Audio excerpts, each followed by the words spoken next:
دریائے دجلہ پر مصلی بچھانا۔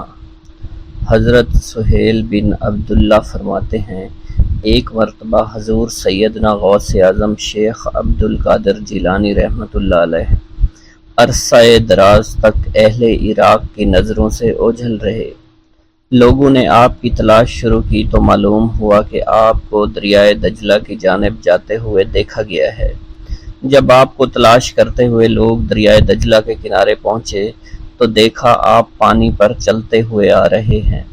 اسی دوران مچھلیاں بکثرت آپ کی خدمت میں حاضر ہو کر سلام عرض کر رہی ہیں۔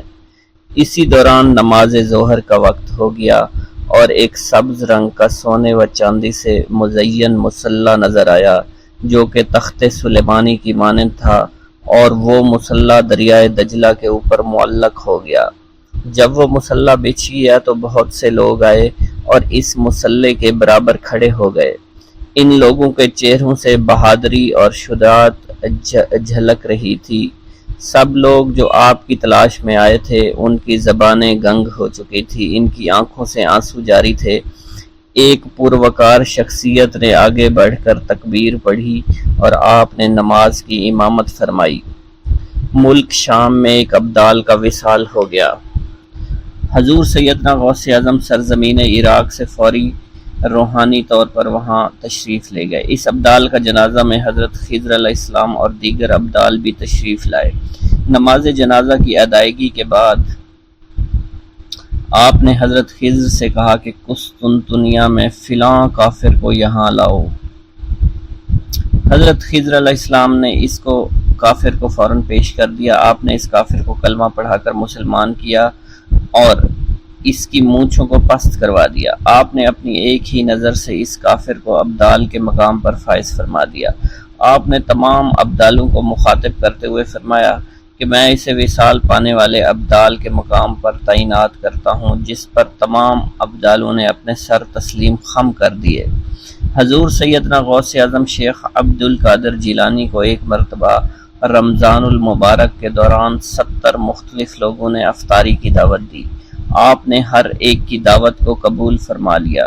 دعوت دینے والے افراد کو ایک دوسرے کی دعوت کا علم بالکل بھی نہیں تھا۔ آپ مقررہ وقت پر ان سب کے گھروں میں تشریف لے گئے اور ان کے ساتھ افطاری فرمائی۔ اسی دوران آپ نے اپنے آستانہ پر بھی افطاری فرمائی۔ صبح جب ہر شخص اپنی اس سعادت کی گفتگو کر رہا تھا تو انہیں معلوم ہوا کہ آپ نے ہر گھر میں افطاری کی ہے۔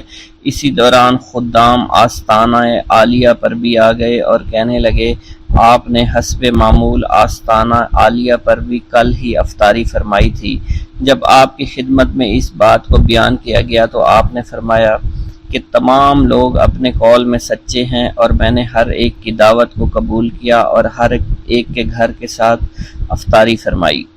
منقول ہے خلیفہ وقت نے جب ابو یحییٰ بن سعید جو کہ ابن المزاحم ظالم کے نام سے مشہور تھا کو قاضی کے عہدے پر تعینات کیا، حضور سیدنا غوث اعظم ممبر پر جلوہ افروز ہوئے اور خلیفہ کو مخاطب کرتے ہوئے فرمایا کہ تم نے ایک ظالم شخص کو قاضی مقرر کیا ہے، کل جب تم اللہ تعالیٰ کی بارگاہ میں حاضر ہوگے تو اس وقت کیا جواب دو گے؟ خلیفہ کو جب آپ کی اس خطاب کی خبر ہوئی تو وہ کانپ اٹھا، رونا شروع کر دیا۔ اس نے فوراً ابو یحییٰ کو قاضی القضاء کے عہدے سے معزول کر دیا۔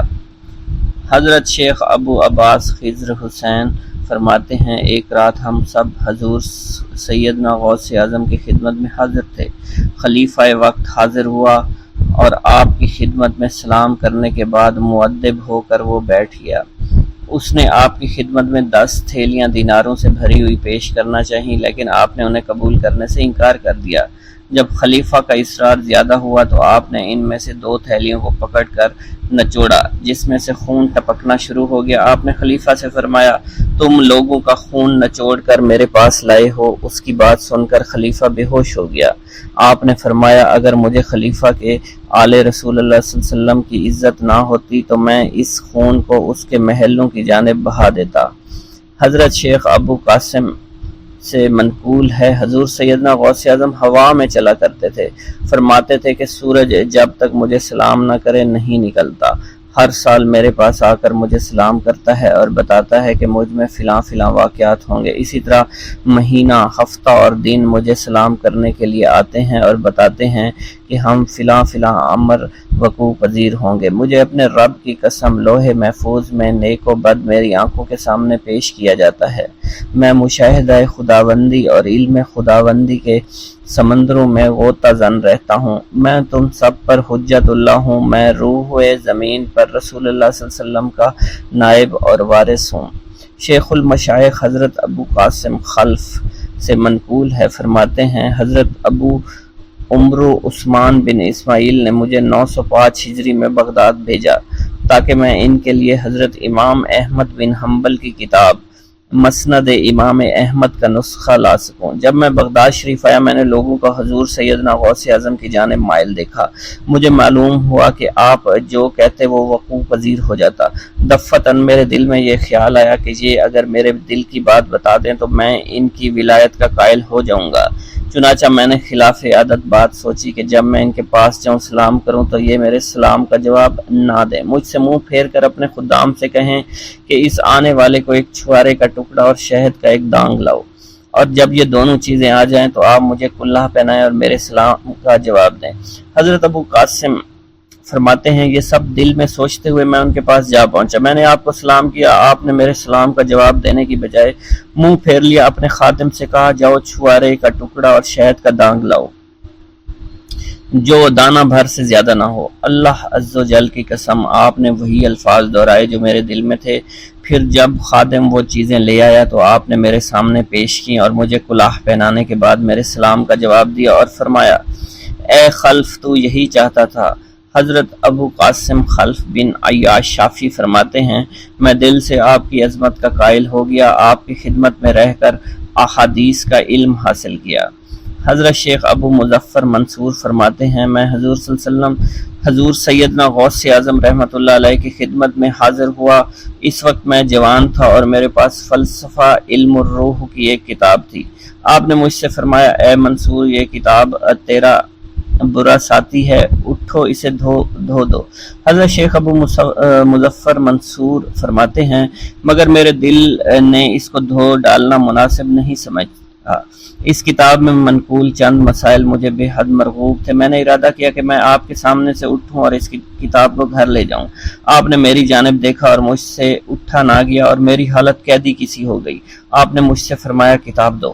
میں نے جب اسے کھولا تو وہ سفید کاغذ تھے جس پر کوئی حرف نہ لکھا ہوا تھا۔ آپ نے اس کتاب کی ورگردانی شروع کر دی اور فرمایا یہ کتاب فضائل قرآن ہے اور یہ محمد بن زریش کی تصنیف ہے۔ حضرت شیخ ابو مظفر منصور فرماتے ہیں پھر آپ نے وہ کتاب مجھے واپس فرما دی۔ میں نے جب اس کتاب کو دوبارہ دیکھا تو وہ واقعی فضائل قرآن کی کتاب تھی اور محمد بن زریش کی تصنیف تھی۔ آپ نے فرمایا کیا تو توبہ کرتا ہے کہ اپنی زبان سے وہ بات کہے جو تیرے دل میں نہ ہو؟ میں نے عرض کی ہاں۔ اس کے بعد مجھے فلسفہ و احکام اور روحانیت جو مجھے یاد تھے وہ بھول گئے اور میرے باطن سے ایسے محو ہوئے کہ کبھی میرے دل میں آئے ہی نہیں تھے۔ منقول ہے حضور سیدنا غوث اعظم شیخ عبد القادر جیلانی کے زمانہ میں ایک مقرب کی ولایت سلب کر لی گئی۔ سب چھوٹے بڑے اس کو حقارت کی نگاہ سے دیکھنے لگے۔ اس نے 360 اولیاء اللہ سے التجا کی کہ وہ اس کے حق میں دعا فرمائیں، لیکن اس کا نام لوح محفوظ پر اشتیاق کی فہرست میں لکھ دیا گیا تھا۔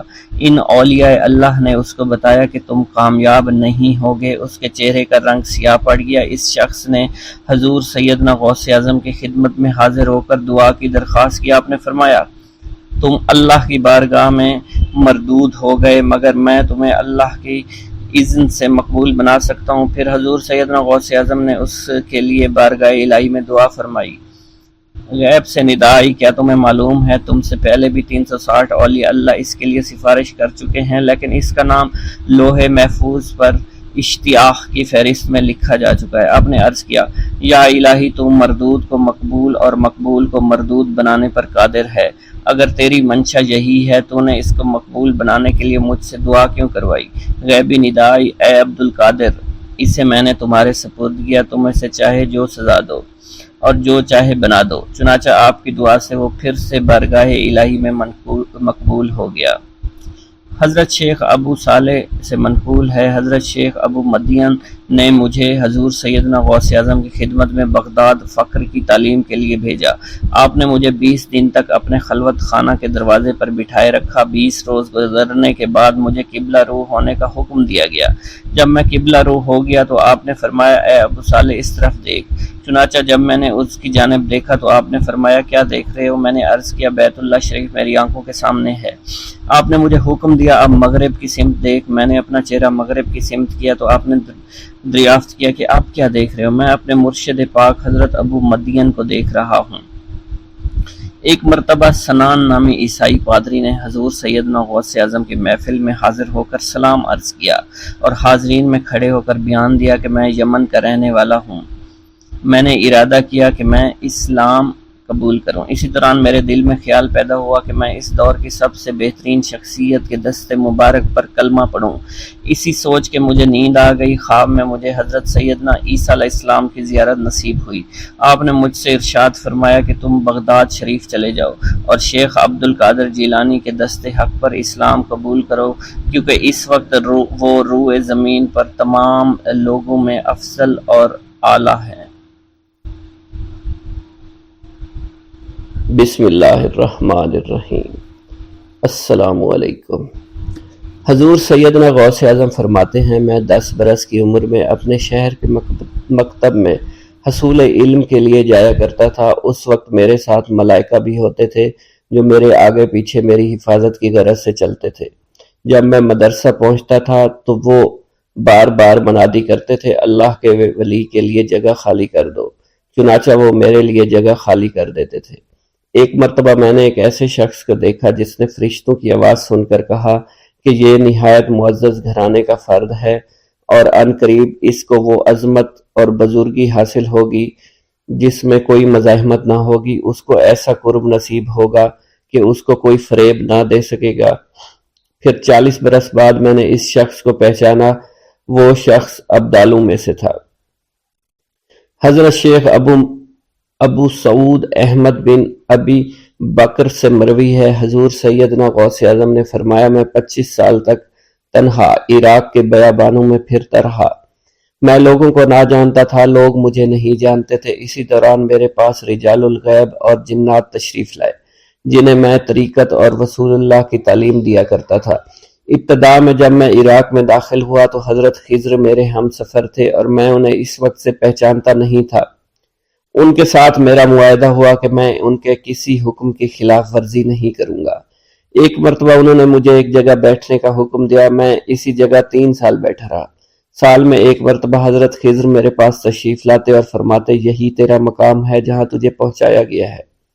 اس عرصہ کے دوران تمام نفسانی خواہشات مجھ پر انسانی شکل میں وارد ہوئیں، لیکن اللہ نے مجھے ہر موقع پر استقامت عطا فرمائی اور مجھے ان خرافات سے بچائے رکھا۔ ابتدا میں میرا نفس مجاہدہ کا کوئی طریقہ اختیار کرتا تو میں اس پر قائم ہو جایا کرتا تھا اور کسی چیز کو قبول نہیں کرتا تھا۔ ایک طویل مدت تک اپنا گلا گھونٹتے ہوئے میں نے مدائن کے جنگلوں میں مجاہدات میں مشغول رہا۔ حضور سیدنا غوث اعظم فرماتے ہیں، میں نے اپنے نفس کو مختلف مجاہدوں اور ریاستوں اور مشقتوں میں ڈالے رکھا۔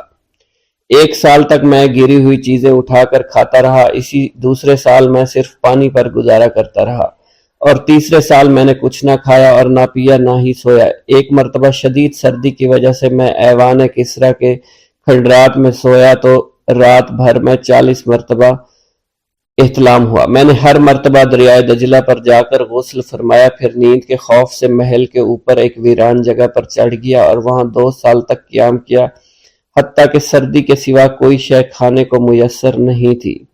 حضور سیدنا غوث اعظم فرماتے ہیں، ہر سال ایک بزرگ آتے اور وہ مجھے اونی جبہ دے کر چلے جاتے۔ اسی طرح میں نے بے شمار طریقوں سے دنیا اور نفس سے چھٹکارا حاصل کرنے کی کوشش کی۔ لوگ مجھے دیوانہ سمجھتے تھے۔ میں برہنہ جسم جنگلوں میں چلا جاتا، کانٹوں پر لوٹا شور مچایا کرتا، میرے تمام بدن سے خون جاری ہو جایا کرتا۔ لوگ مجھے اٹھا کر شفا خانے لے جایا کرتے جہاں میری حالت مزید بگڑ جایا کرتی۔ ایک وقت ایسا آیا جب مجھ میں اور مردہ میں کوئی فرق نہ تھا۔ لوگ کفن لے آئے اور غسال کو بلوایا کہ وہ مجھے غسل دے۔ ابھی انہوں نے مجھے غسل دینے کے لیے ایک تختہ پر لٹایا، میری حالت درست ہو گئی، میں اٹھ کھڑا ہوا۔ طریقت کی ان پرخطر راہوں میں نہ تو میں کبھی خوف زدہ ہوا، نہ کبھی میرا نفس مجھ پر غالب پا سکا، اور نہ ہی دنیا کی آسائش مجھے حیران کر سکی۔ حضور سید غوث اعظم فرماتے ہیں، شیطان نے میرے گرد بے شمار جال بچھائے۔ جب میں نے ان سے کہا یہ کیا ہے، اس نے کہا یہ دنیاوی آلائشیں ہیں، اور میں ان جالوں میں سے تم لوگوں کا شکار کیا کرتا ہوں۔ میں نے 1 سال تک شیطان کا مقابلہ کیا، اس کے بچھائے ہوئے تمام جالوں کو ختم کیا۔ اس کے بعد میرے سینے کو کھول دیا گیا اور مجھ پر بے شمار خلائق ظاہر ہوئے۔ حضور سیدنا غوث اعظم فرماتے ہیں، میں نے دریافت کیا کہ یہ اللہ کیسے ہے؟ جواب ملا، یہ خلق کے اسباب ہیں جو تم سے ملے ہوئے ہیں۔ میں سال بھر ان کی جانب متوجہ رہا، یہاں تک کہ وہ مجھ سے جدا ہو گئے۔ جب مجھ پر باطن ظاہر ہوا تو میں اپنے قلب کو بہت سے علائق سے ملوث پایا۔ میں نے دریافت کیا یہ علائق کیا ہیں؟ جواب ملا، یہ تمہارے ارادے، تمہارے اختیارات ہیں۔ چنانچہ 1 سال تک ان کی جانب متوجہ رہا، یہاں تک کہ وہ سب علائق مجھ سے دور ہو گئے اور میرا قلب ان غلاظتوں سے نجات پا گیا۔ حضور سیدنا غوث اعظم فرماتے ہیں، پھر میں نے توکل کے دروازے پر آیا، میرا مقصد پورا ہو، لیکن جب میں توکل کے دروازے پر پہنچا بے شمار لوگ وہاں موجود تھے۔ میں ہجوم کو چیرتا بڑھا اور شکر کے دروازے پر پہنچ گیا، یہاں بھی لوگوں کا جمع غفیر موجود تھا، اسے بھی چیرتا آگے بڑھا اور مشاہدہ کے دروازے پر پہنچ گیا، یہاں پر موجود ہجوم کو بھی چیرتا ہوا اندر داخل ہوا، حتیٰ کہ سب سے آخر میں مجھے فقر کے دروازے پر لا دیا گیا۔ فقر کا دروازہ خالی تھا۔ جب میں اس دروازے میں داخل ہوا تو دیکھا جن جن چیزوں کو میں نے ترک کیا تھا وہ سب یہاں موجود تھی۔ یہاں مجھے ایک بہت بڑے روحانی خزانے کی فتوحات سے نوازا گیا، میرے لیے تمام دنیا کے خزانے کھول دیے گئے، مجھے روحانی عزت، دائمی غنا اور خالص آزادی عطا فرمائی گئی۔ میری تمام چیزیں جو میری ہستی اور میری صفات سب معدوم ہو گئی تھی، وہ میری ہستی کی جگہ کسی اور نے لے لی تھی۔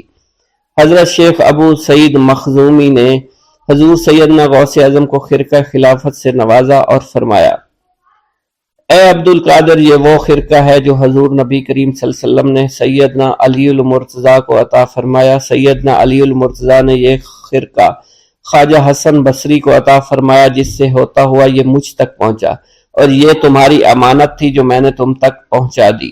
حضور سیدنا غوث اعظم نے جب خرقہ مبارک کو زیب تن کیا تو آپ پر بے شمار انوار و تجلیات کی بارش ہونا شروع ہو گئی۔ بغداد میں رہتے ہوئے بیت اللہ شریف کی زیارت۔ حضرت شیخ ابو صالح سے منقول ہے، حضرت شیخ ابو مدین مغربی نے مجھے حضور سیدنا غوث اعظم کی خدمت میں بغداد فقر کی تعلیم کے لیے بھیجا۔ آپ نے مجھے 20 دن تک اپنے خلوت خانہ کے دروازے پر بٹھائے رکھا اور 20 روز گزرنے کے بعد مجھے قبلہ رو ہونے کا حکم دیا۔ جب میں قبلہ رو ہو گیا، آپ نے فرمایا، اے ابو صالح اس طرف دیکھو۔ چنانچہ جب میں نے اس جانب دیکھا، آپ نے فرمایا، کیا دیکھ رہے ہو؟ میں نے عرض کیا، بیت اللہ شریف میری نظروں کے سامنے ہے۔ آپ نے مجھے حکم دیا کہ اب مغرب کی سمت دیکھو۔ میں نے اپنا چہرہ مغرب کی جانب کیا تو آپ نے دریافت فرمایا، کیا دیکھ رہے ہو؟ میں نے عرض کیا، میں اپنے مرشد پاک حضرت ابو مدین کو دیکھ رہا ہوں۔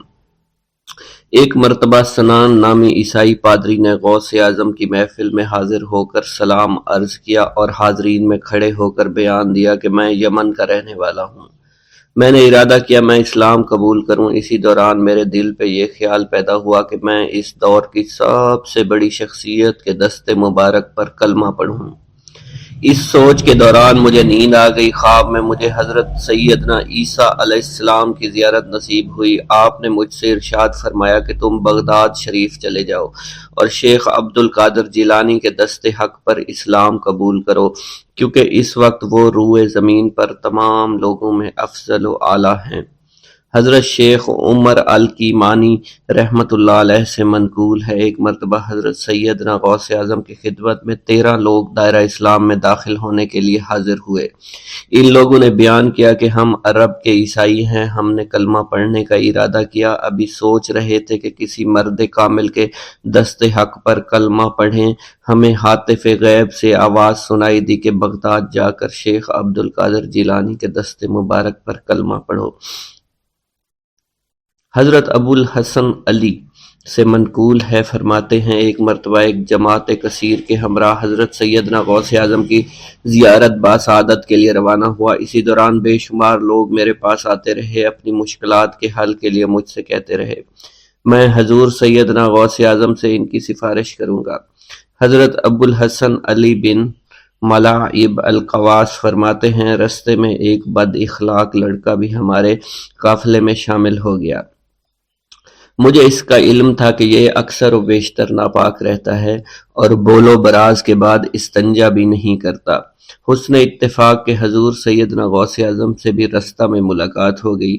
حضرت ابو الحسن علی فرماتے ہیں میں نے حضور سیدنا غوث اعظم کی خدمت میں لوگوں کے پیغامات پہنچائے اور پھر مجھ سمیت میرے ساتھ تمام موجودہ لوگوں نے آپ کے ہاتھ مبارک کو ازراہ عقیدت چومنا شروع کر دیا۔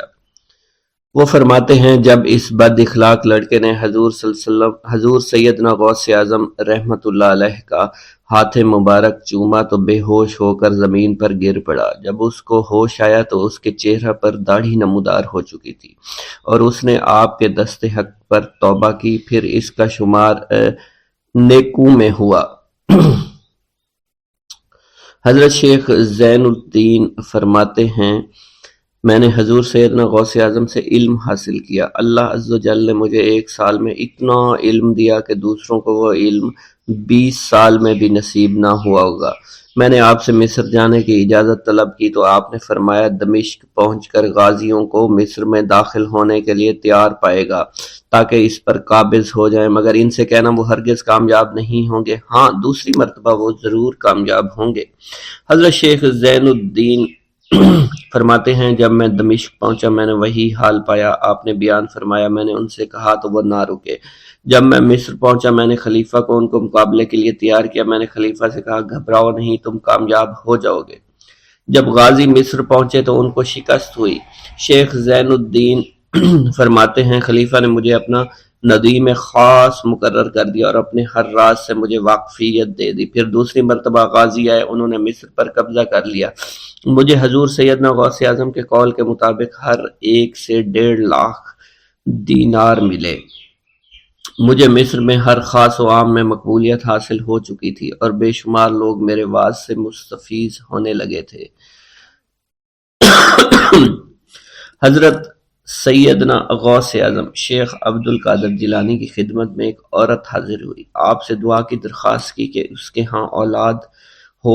آپ نے مراقبہ میں جا کر لوح محفوظ کا مشاہدہ کیا تو وہاں لکھا تھا اس عورت کی قسمت میں اولاد نہیں ہے۔ آپ نے اللہ کے حضور اس کے لیے دعا فرمائی، غیب سے ندا آئی اس کے ہاں اولاد نہیں، آپ اس کے حق میں دعا جاری رکھیں، یہاں تک کہ غیب سے آپ کو ندا آئی کہ ہم نے آپ کی دعا کی بدولت اس کو 7 لڑکے عطا فرمائے۔ چنانچہ اس عورت کے ہاں یکے بعد دیگرے 7 لڑکوں کی دعا کی پیدائش ہوئی۔ حضرت شیخ ابو الخیر منقول ہے، فرماتے ہیں میں شیخ ابو حسن اور شیخ خلیل بن احمد اور شیخ ابو عبداللہ کی خدمت میں حاضر تھے۔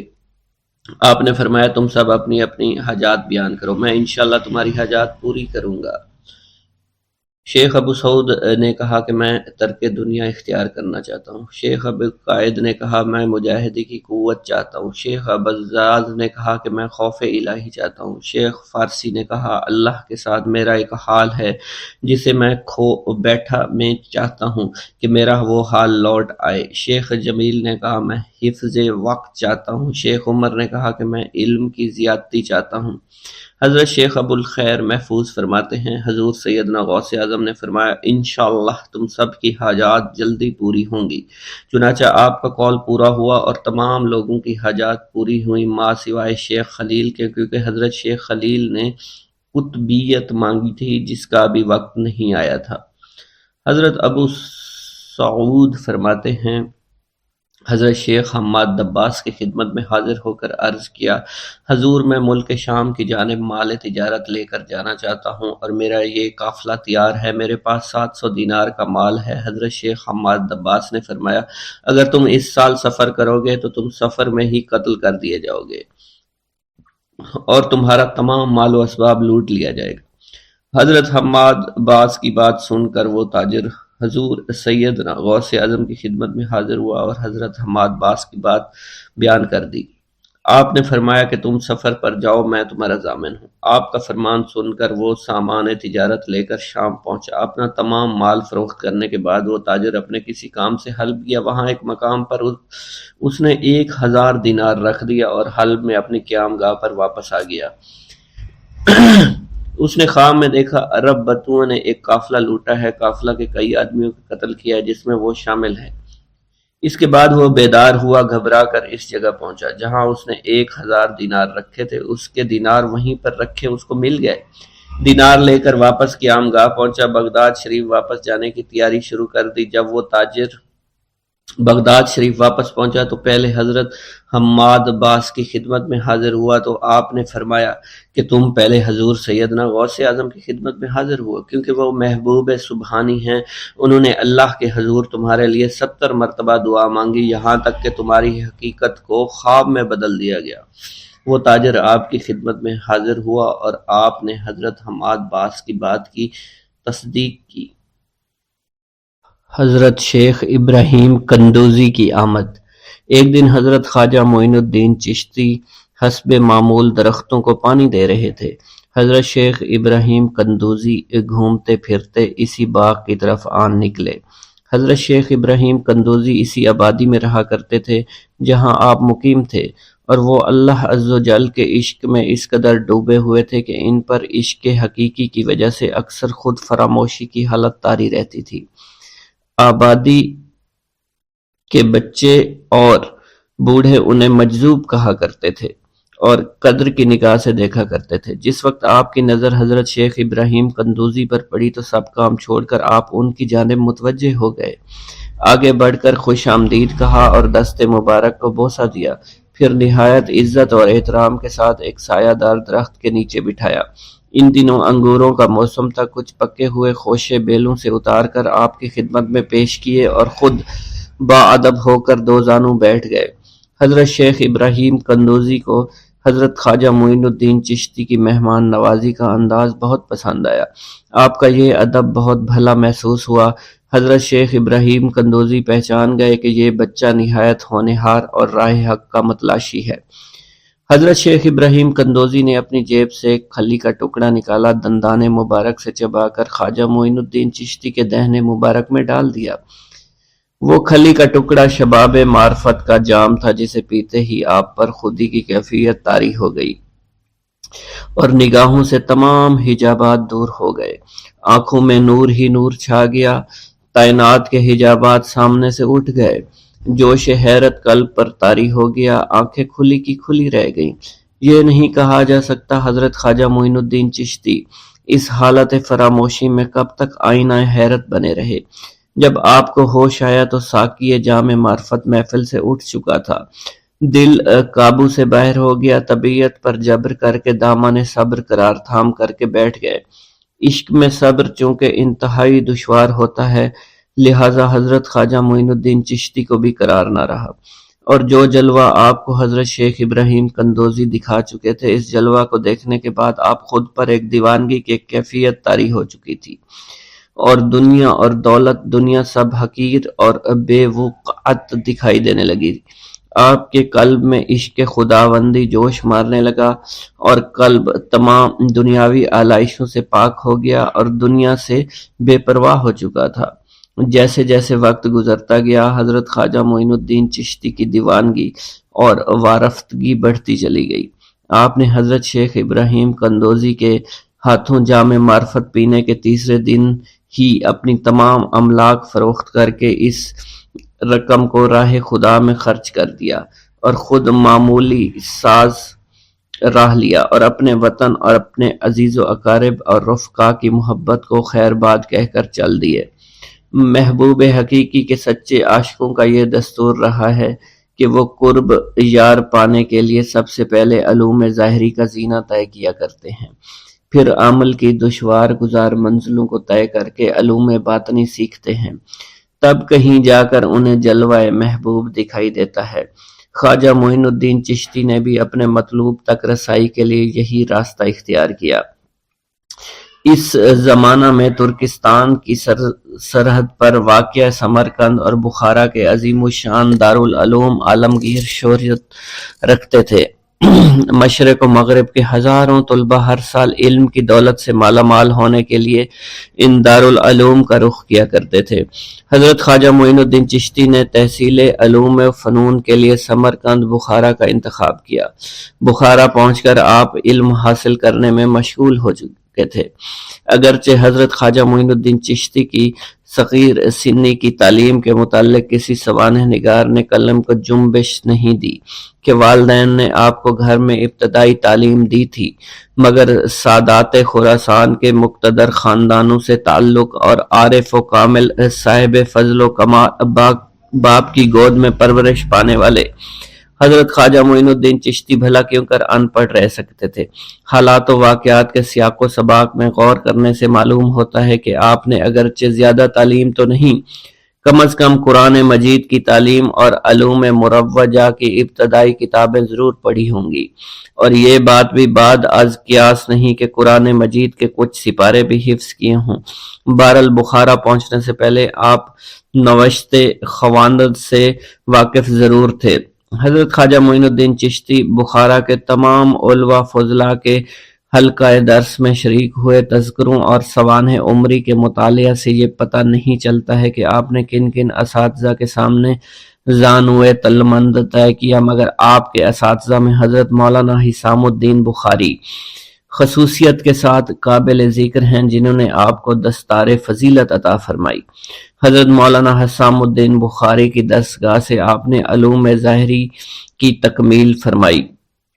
23 سے 24 برس کی عمر میں علوم ظاہری کی تکمیل کے بعد صفائی قلب اور تزکیہ نفس کا ضروری سامان حضرت خواجہ معین الدین چشتی کو باہم پہنچ گیا تھا، مگر قلب جس تسکین کا متلاشی تھا وہ نصیب نہ ہوئی، اور جس محبوب کو جی بھر کر دیکھنے کی آرزویں دل میں چوٹکیاں لے رہی تھی اس تک ابھی رسائی نہیں ہوئی تھی۔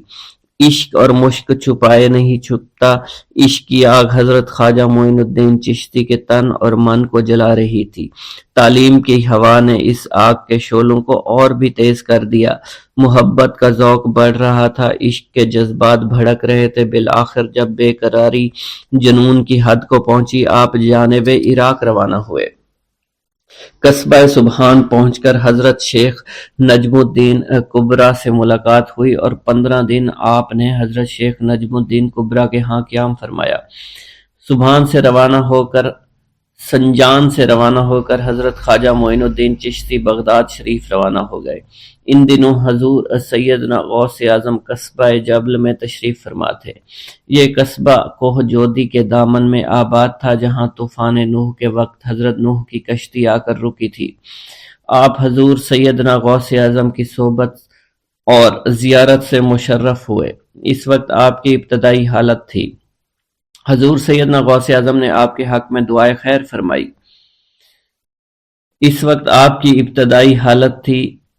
حضور سیدنا غوث اعظم نے آپ کے حق میں دعا فرمائی۔ انہوں نے بشارت دی کہ آپ مقتدائے روزگار ہوں گے۔ خلق اللہ آپ سے فیض یاب ہو گئی۔ آپ نے حضور سیدنا غوث اعظم کے پاس کچھ عرصہ قیام کیا اور واپس تشریف لے گئے۔ پیر دستگیر حضور غوث اعظم شیخ عبد القادر جیلانی رحمۃ اللہ علیہ نے اپنی زندگی کا ایک لمبا عرصہ مجاہدات میں گزارا۔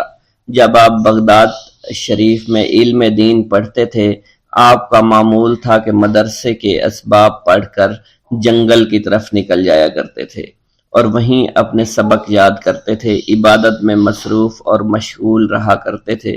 اسی زمانے کی بات ہے کہ ایک روز حضور غوث اعظم شیخ عبد القادر جیلانی رحمۃ اللہ علیہ نے کسی غار کے قریب ایک پتھر کو دیکھا۔ اس پر ایک درود پاک لکھا ہوا تھا اور ساتھ ہی یہ بھی لکھا تھا کہ یہ درود جو پتھر پر لکھا ہے اسے ایک مرتبہ پڑھنے سے 50,000 درود شریف پڑھنے کا ثواب ملتا ہے۔ حضور غوث اعظم رحمۃ اللہ علیہ نے وہ درود شریف لکھ لیا اور اسے پڑھنے لگے۔ بعد میں ایک روز آپ کو خواب میں پیارے آقا مکی مدنی محمد مصطفیٰ صلی اللہ علیہ وآلہ وسلم کی زیارت ہوئی۔ آپ نے آخری نبی رسول ہاشمی صلی اللہ علیہ وسلم سے اس درود شریف کے متعلق پوچھا کہ کیا یہ وہی درود شریف ہے جس کے پڑھنے سے 50,000 درود شریف پڑھنے کا ثواب ملتا ہے؟ سرکار عالی وقار مکی مدنی تاجدار مدینہ صلی اللہ علیہ وآلہ وسلم نے فرمایا، اس درود شریف کے پڑھنے سے 50,000 کا نہیں بلکہ 70,000 درود شریف کا ثواب ملتا ہے۔ سبحان اللہ۔ اللہ پاک کے اپنے محبوب کی امت پر کرم نوازیاں دیکھی کہ جو بندہ ایک بار درود شریف پڑھے، روایت کے مطابق اسے 10 نیکیاں ملتی ہیں، 10 گناہ معاف ہوتے ہیں اور 10 درجات ہی بلند کیے جاتے ہیں۔ یہی کرم نوازی کتنی عظیم ہے کہ ایک مرتبہ درود شریف پڑھنے سے اتنا ثواب ملے۔ اس پر مزید کرم بالائے کرم کہ ایسے درود شریف بھی ہیں جنہیں صرف ایک مرتبہ پڑھنے سے صرف ایک درود شریف کا ثواب نہیں بلکہ کئی ہزار درود شریف کا ثواب ملتا ہے۔ حضور غوث پاک شیخ عبد القادر جیلانی نے پتھر پر لکھا ہوا جو درود شریف آپ پیارے آقا مکی مدنی محمد صلی اللہ علیہ وسلم نے خواب میں تشریف لا کر بتایا کہ اسے ایک مرتبہ پڑھنے کے 70,000 درود شریف کا ثواب ملتا ہے۔ سبحان اللہ، کاش ہم ان کرم نوازیوں کی قدر کو جان پائیں۔ ہمارے پیر غوث پاک رحمت اللہ علیہ فرماتے ہیں، اے محمد، اللہ پاک کا شکر ادا کیا کرو، پہلی امتیں جتنا عمل کرتی تھی اللہ پاک ان کی نسبت تم سے تھوڑے عمل پر ہی راضی ہو جاتا ہے۔ مزید فرماتے ہیں کہ مسجد کو لازمی پکڑو اور نبی رحمت صلی اللہ علیہ وآلہ وسلم پر کثرت سے درود شریف پڑھا کرو۔ اللہ پاک ہمیں کثرت سے درود شریف پڑھنے کی توفیق عطا فرمائے۔ یہ درود شریف قادری حضرات اپنے مریدوں کو روزانہ 511 مرتبہ یا 111 مرتبہ پڑھنے کی تلقین کیا کرتے ہیں۔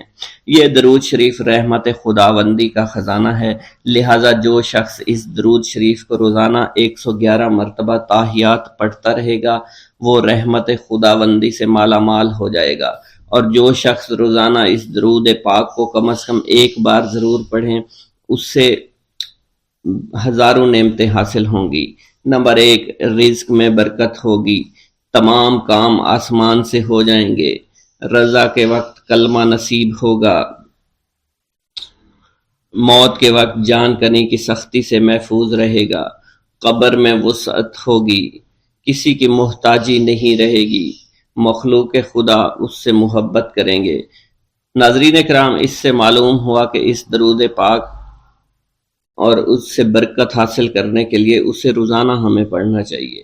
اس کے علاوہ رسول اکرم صلی اللہ علیہ وسلم کے قرب اور اس کی زیارت کے لیے بھی یہ درود شریف بہت مؤثر ہے۔ مگر آپ اگر رزق کی کمی کا شکار ہیں، پریشانی اور مشکلات میں گھرے ہوئے ہیں تو اس درود کو اپنا معمول بنا لیجئے۔ تمام بھائی جو حضور غوث پاک سے عشق و محبت کرتے ہیں، حضور غوث پاک کو مانتے ہیں، وہ کمنٹ باکس میں یا غوث اعظم لکھ دیجئے۔ اللہ ہمارے رزق، مال و جان اور عزت میں برکت عطا فرمائے اور ہماری مغفرت عطا فرمائے۔ ایک گاؤں کے بارے میں کہا جاتا تھا کہ جہاں قدرت کی بے پناہ نعمتیں تھیں، اللہ پاک نے وہاں کے لوگوں کو مالا مال کیا ہوا تھا۔ ایسی نعمتیں کہ جن نعمتوں کو دیکھ کر انسان اکثر مغرور ہو جایا کرتے ہیں، مگر وہاں پر کچھ مسلمان تھے، اور سب سے بڑی اور بری بات یہ تھی کہ وہاں کے تمام لوگ کافر تھے۔ وہ کفار اپنی دولت پر بہت فخر کیا کرتے تھے، کیونکہ ان میں ہر ایک انسان بہت دولت مند تھا، ہر ایک کے پاس بے بہا پیسے تھے، کسی کو پیسوں کی کمی نہیں تھی۔ وہاں کے سردار کی ایک اکلوتی بیٹی تھی جس کو سردار بے پناہ پیار کرتا تھا۔ اس سردار کی بیٹی بے پناہ مغرور، ظالم، گھمنڈی تھی۔ وہاں پر غریب لوگ صرف مسلمان ہی تھے، تمام کافر ایک دوسرے کی مدد کیا کرتے تھے، لیکن مسلمانوں کی مدد کرنے والا وہاں پر کوئی نہ تھا۔ وہاں پر انہیں کوئی دیکھنے والا نہ تھا۔ سردار کی بیٹی کو کالے جادو میں خوب مہارت حاصل تھی، اور وہ جادو کی وجہ سے وہاں پر رہنے والے غریبوں پر بہت ظلم کیا کرتی تھی۔ تمام مسلمان اس سے بے حد پریشان تھے، اور وہ لوگوں کو غلام بناتی اور مزدور بناتی تھی۔ اگر ان میں کوئی اس کی بات نہ مانتا تو اس کو قیدی بنا کر اپنے اشاروں پر نچایا کرتی تھی۔ اس بستی میں چونکہ اکا دکا مسلمان تھے جن کا کوئی پرسان حال نہیں تھا، کوئی بھی ان کو بچانے والا نہیں تھا۔ جب وہ سردار کی بیٹی کے ظلم حد سے بڑھ گئے تو مسلمانوں میں سے ایک بوڑھے شخص نے اللہ کے حضور گڑ گڑا کر دعائیں کی، اے اللہ ہمارے چند نسلیں جو یہاں پر بچی ہوئی ہیں ان نسلوں کو تو بچا لے۔ یہ سردار کی بیٹی جس نے ہمارا جینا دشوار کر رکھا ہے، یہاں کوئی بھی انسان ہمارا حال نہیں پوچھتا، اور نہ ہی ہمارے پاس مال و دولت ہے اور نہ ہی ہمارے پاس جسمانی طاقت بچی ہے۔ یا اللہ ہمارے لیے کوئی ایسا بندہ بھیج جو نہ صرف طاقتور ہو بلکہ اس جادوگرنی یعنی سردار کی بیٹی کو بھی ہرا سکے۔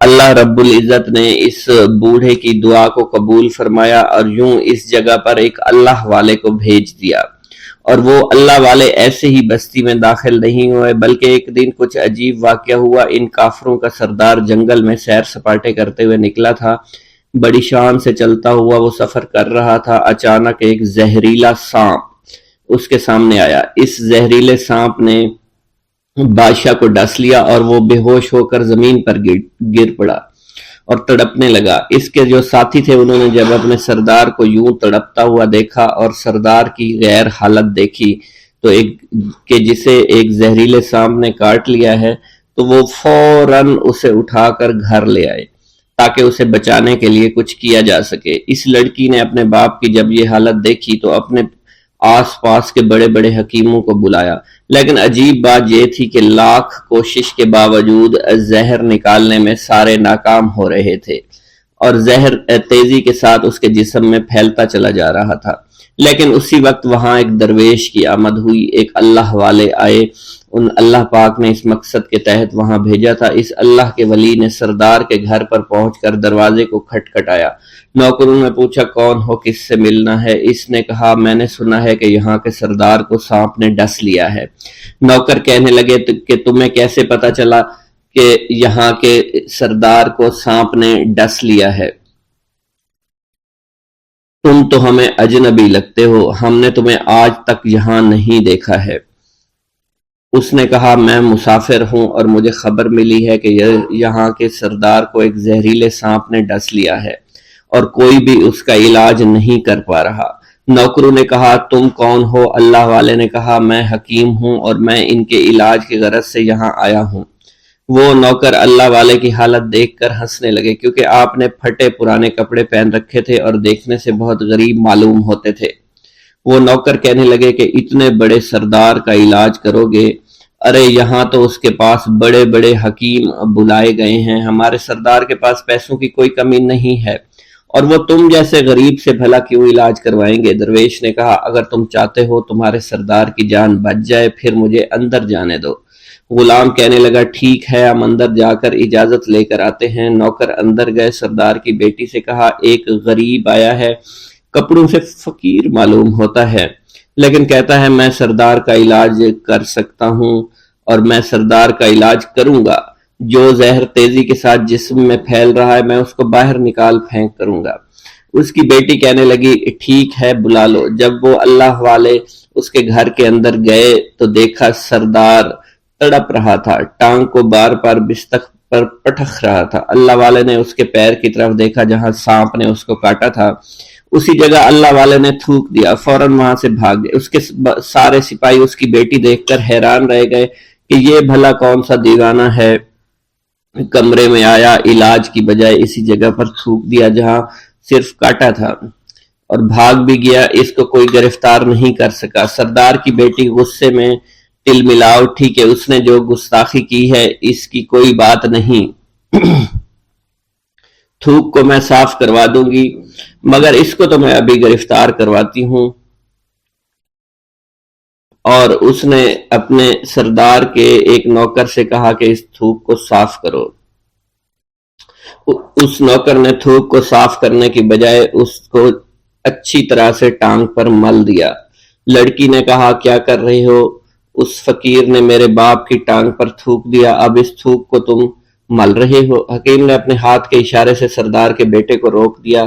جیسے اس تھوک کو سردار کی ٹانگ پر ملا گیا فوراً سارا زہر ختم ہو گیا۔